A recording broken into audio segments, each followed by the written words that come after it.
saya Safa Alifia Rahman. Di sini saya akan menjelaskan mengenai OSI layer, kemudian bagaimana melakukan pembuatan topologi menggunakan GNS3, selanjutnya bagaimana melakukan install Git pada Ubuntu, dan di sini saya akan menjelaskan mengenai Agile. Di sini, saya akan menjelaskan mengenai OSI layer. OSI layer, OSI atau Open System Interconnection, dikembangkan oleh Badan International Organization for Standardization atau ISO pada tahun 1977. Untuk apa sih OSI ini dikembangkan? Untuk standar komunikasi yang diterapkan di dalam jaringan komputer dan sebagai reference model untuk mempermudah pengertian, penggunaan, dan desain dari proses pengolahan data. OSI layer terdiri dari 7 layer. Yang pertama, yaitu physical layer, yang berfungsi untuk mengubah bit pembentuk data menjadi sinyal listrik yang akan melewati media transmisi. Yang kedua, yaitu data link layer, untuk pembentukan frame, pengendali kesalahan, dan arus data. Yang ketiga, yaitu network layer, untuk meneruskan paket dari satu node ke node yang lain dalam jaringan komputer. Yang keempat, yaitu transport layer, untuk transfer data dan bertanggung jawab atas kesalahan data dalam melakukan pertukaran data. Yang kelima, session layer, untuk mengontrol komunikasi antar aplikasi, membangun, memelihara, dan mengakhiri sesi antar aplikasi. Yang keenam, yaitu presentation layer, untuk mengemas data sehingga session layer mudah dalam mengirimkannya, dan berfungsi untuk mengatasi perbedaan format data, kompresi, dan enkripsi data. Yang terakhir yaitu application layer sebagai interface user ke lingkungan OSI. Selanjutnya, bagaimana antar layer berkomunikasi.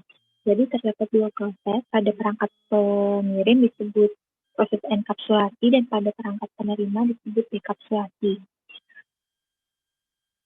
Jadi, yang pertama itu pada perangkat pengirim masuk ke application layer dulu, di mana informasi dari pengirim akan dikonversikan hingga dapat ditransmisikan. Selanjutnya, masuk ke presentation layer, di mana informasi yang sudah dikonversi akan diformat hingga bisa dibaca atau diproses pada komputer penerima. Selanjutnya, masuk ke session layer. Setelah data diformat, maka pada session layer akan dimulai proses transfer data dan data dikelompokkan agar data satu dengan data lainnya tidak tercampur.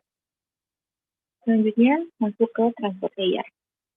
Data yang sudah dikelompokkan akan dipecah menjadi bagian-bagian atau yang disebut segmen. Pada layer ini, data akan diberi nomor urut agar tidak ada data yang hilang pada saat tiba di tujuan. Selanjutnya, masuk ke network layer. Segmen akan diubah kembali menjadi paket-paket, di mana paket-paket ini berisi alamat penerima dan pengirim.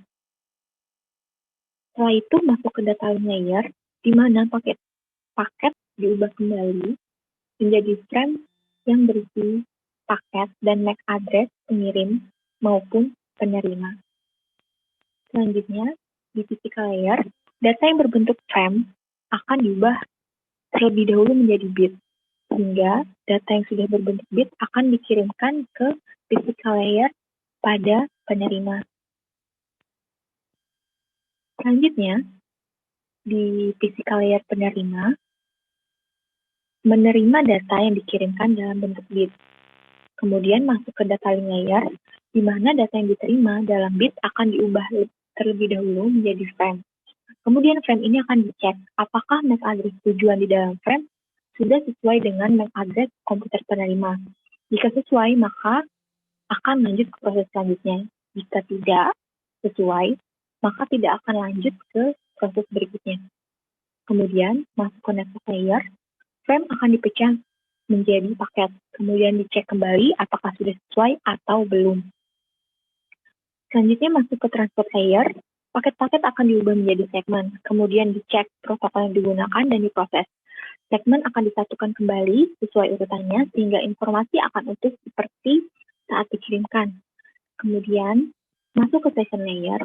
Pada layer ini, proses transfer data akan diatur sehingga tidak terjadi kesalahan dalam penerimaan informasi. Kemudian, presentation layer, data akan dicek formatnya, sehingga aplikasi dari komputer sisi penerima dapat menerima atau memahami data yang diterima. Yang terakhir, pada application layer penerima akan menampilkan data, sehingga data sampai dan diterima oleh user.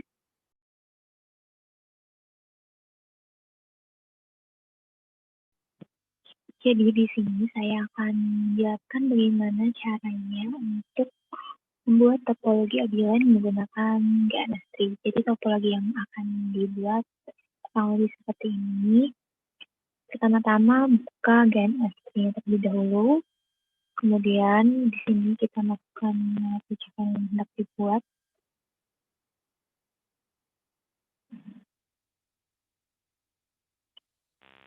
Karena di gambar terdapat 5 router dan 5 host, maka kita masukkan terlebih dahulu.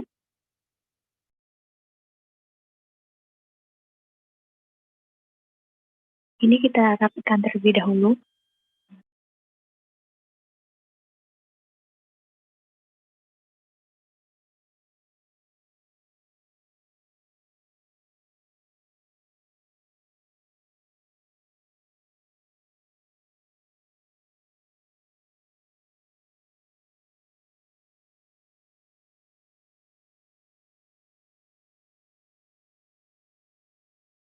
Setelah itu kita start.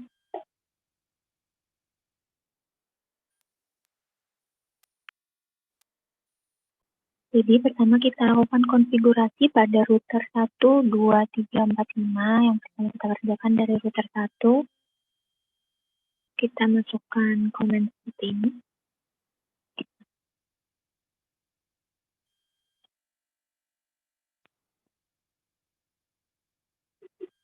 Nah, yang di sini kita sesuaikan dengan router 1 itu terhubung ke mana saja atau cabangnya kemana aja. Di sini ada F00, 01, dan 40. Jadi kita sesuaikan seperti itu. F00.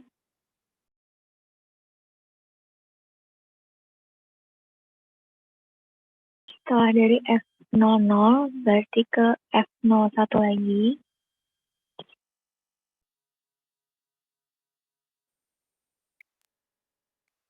Kemudian ke F10.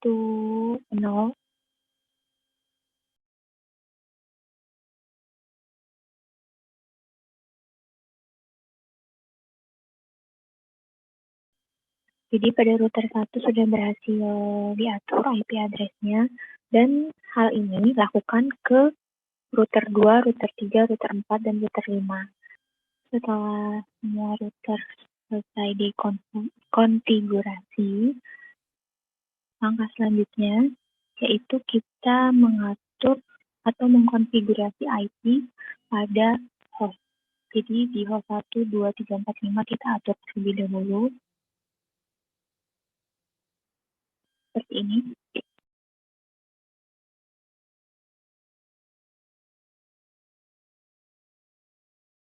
Lakukan konfigurasi seperti tadi pada PC2, PC3, PC4, dan PC5.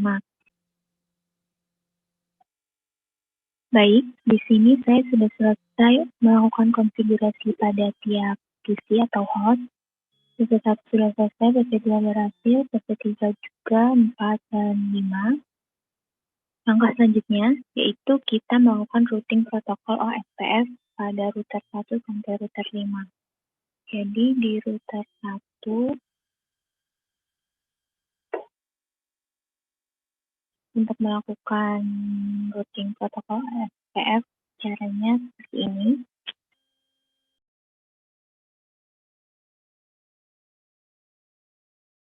Di sini kita masukkan IP sesuai cabang di router 1. Router 1 kan 12.12.0, kemudian 14.14.0, dan 192.168.10. Jadi kita masukkan IP yang di sini. Pertama yaitu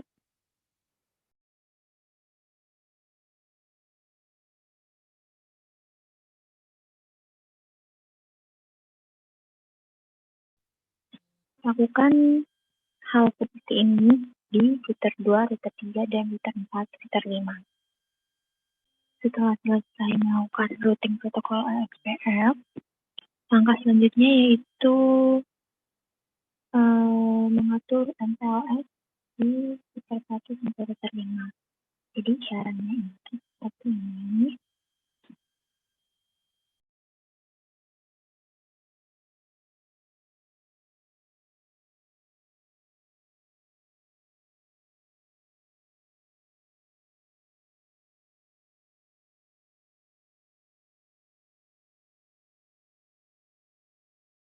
Lakukan seperti ini pada router 2, 3, 4, dan 5.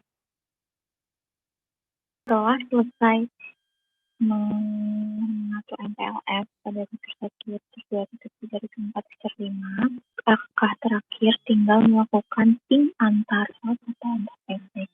Jadi ini kita coba ping ke PC 2.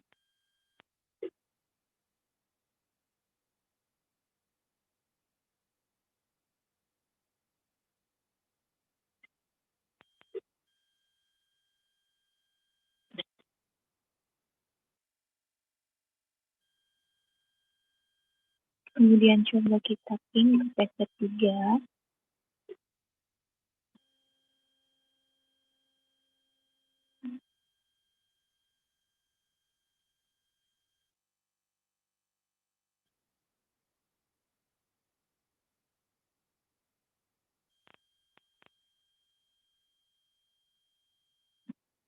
Kemudian bukan ping ke PC 5, ke PC 4.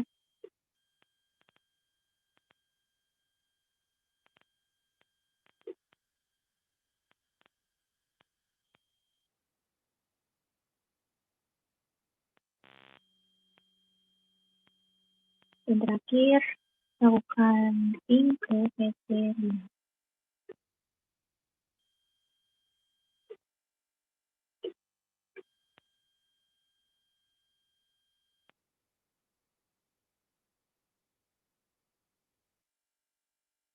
Baik, dari sini berarti topologi yang dibangun hasil.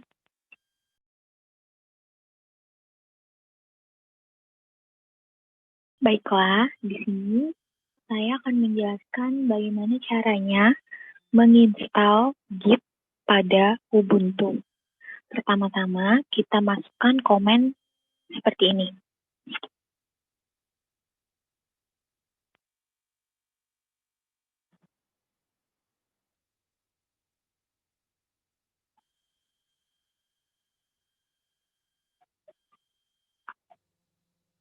Ini untuk memperbarui sistem. Jadi ini kita tunggu saja.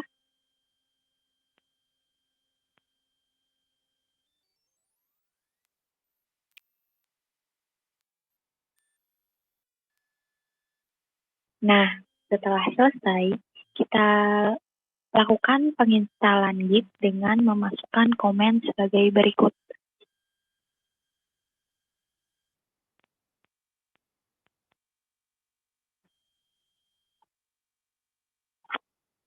Kita tunggu.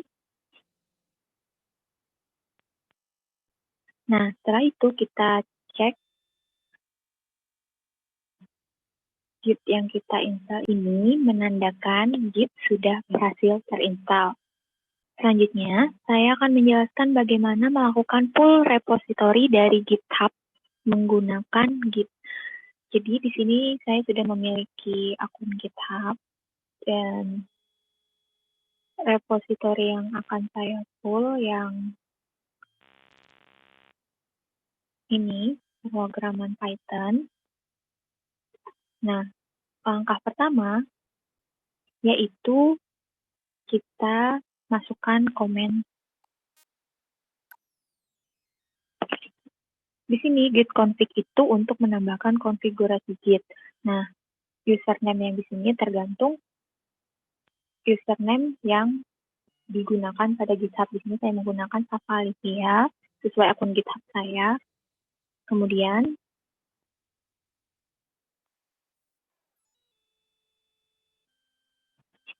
Di sini kita masukkan email yang digunakan pada akun GitHub, kemudian di enter. Setelah itu, buat folder dengan nama misal coba 1. Kita lihat apakah sudah ada folder coba 1-nya. Kemudian kita masuk ke folder tersebut. Nah, setelah itu kita masukkan komen git clone, di mana git clone ini untuk mengcloning atau menggandakan repositori yang ada di sini. Jadi di sini kita copy,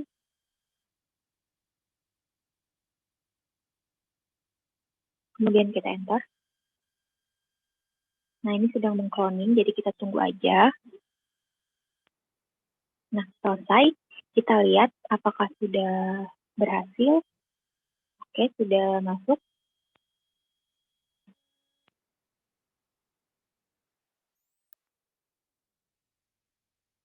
Nah, file-file yang di sini sesuai dengan yang di akun GitHub saya tadi. Jadi, full repositorinya berhasil. Selanjutnya, di sini saya akan menjelaskan bagaimana membuat repositori di GitHub menggunakan Git. Jadi, pertama saya buat dulu repositorinya di sini dengan repository name-nya misal tugas public dan create repository.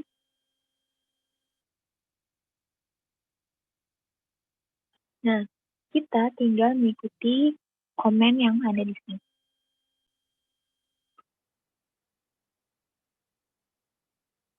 Pertama, kita buat dulu foldernya.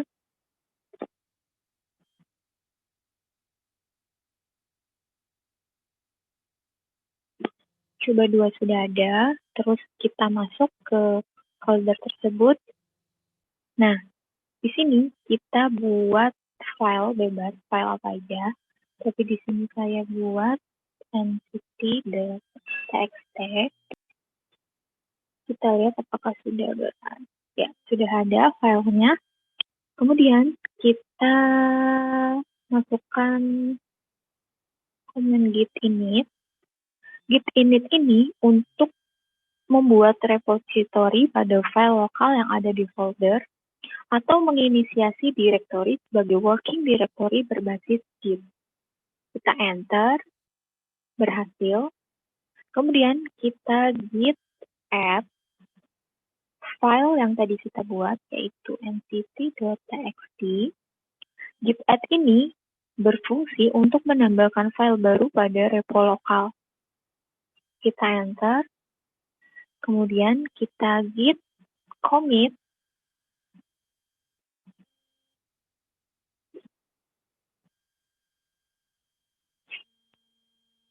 Kita enter lagi.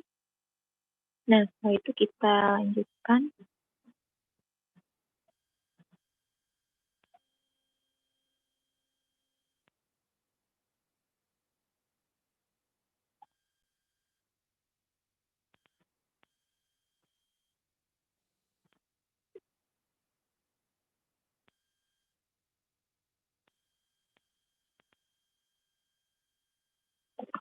Nah, git remote at origin ini untuk menambah lokasi remote repo.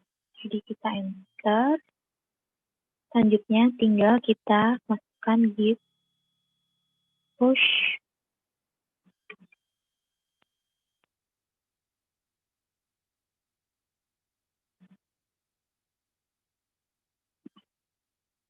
Ini untuk mengupload commit yang ada di local working repository ke remote repository. Kemudian kita enter. Masukkan username lagi.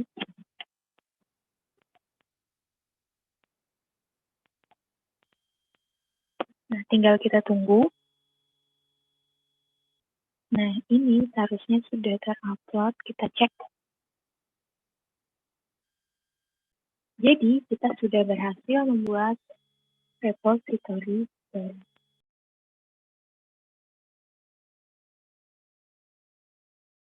Di sini, saya akan menjelaskan mengenai Agile. Pertama-tama, saya akan menjelaskan mengenai sejarahnya terlebih dahulu.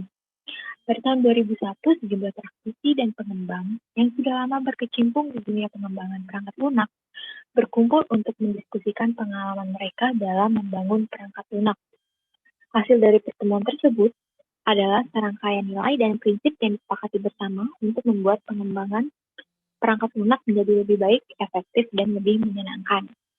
Kumpulan nilai dan prinsip inilah yang disebut dengan Agile. Selanjutnya, pengertian dan tujuan Agile. Apa itu Agile? Agile merupakan pola pikir untuk bertindak cepat dan selalu tanggap terhadap perubahan, dan merupakan semangat untuk berkolaborasi dalam membangun produk. Tujuan dari Agile ini yaitu menghasilkan software berkualitas tinggi, namun dengan proses yang ramping. 4 prinsip utama Agile. Yang pertama, yaitu individual and interaction over process and tool. Artinya, individu dan interaksinya akan dianggap lebih penting daripada proses dan alat yang digunakan. Proses dan alat yang hebat tidak akan berfungsi dengan baik jika personel tim atau anggota tim tidak memiliki kemampuan untuk menjalankannya. Interaksi dan komunikasi antar tim juga diperlukan untuk menghindari terjadinya konflik yang bisa membuat proses pengembangan berjalan tidak efektif. Yang kedua, working software over comprehensive documentation. Tujuan utama dari Agile Development adalah untuk mengembangkan suatu software. Oleh karena itu, software yang berfungsi dengan baik dan berhasil dideliver kepada user akan lebih penting nilainya daripada dokumen untuk mendeskripsikan produk. Yang ketiga, customer collaboration over contract negotiation. Software akan dikembangkan sesuai dengan permintaan klien. Namun sayangnya, sebagian besar klien tidak memahami dunia IT, sehingga mereka kesulitan untuk menjabarkan sistem yang mereka inginkan. Oleh karena itu, kita harus melibatkan klien dalam proses pengembangannya. Hal ini untuk menghindari pengembangan fitur atau sistem yang tidak sesuai dengan permintaan klien. Dengan terus berkomunikasi dengan klien, kesalahan dapat diminimalisir. Yang terakhir yaitu responding to change over following a plan. Dalam proses pengembangan software, perubahan dapat terjadi kapan saja. Permintaan perubahan bisa datang dari klien atau pihak developer sendiri. Selain itu, teknologi akan semakin berkembang, sehingga perubahan dapat terus terjadi. Project plan juga penting, namun dalam Agile Development Team harus bisa beradaptasi dengan cepat ketika terjadi perubahan. Sekian dari saya, jika ada kekurangan, mohon maaf. Terima kasih.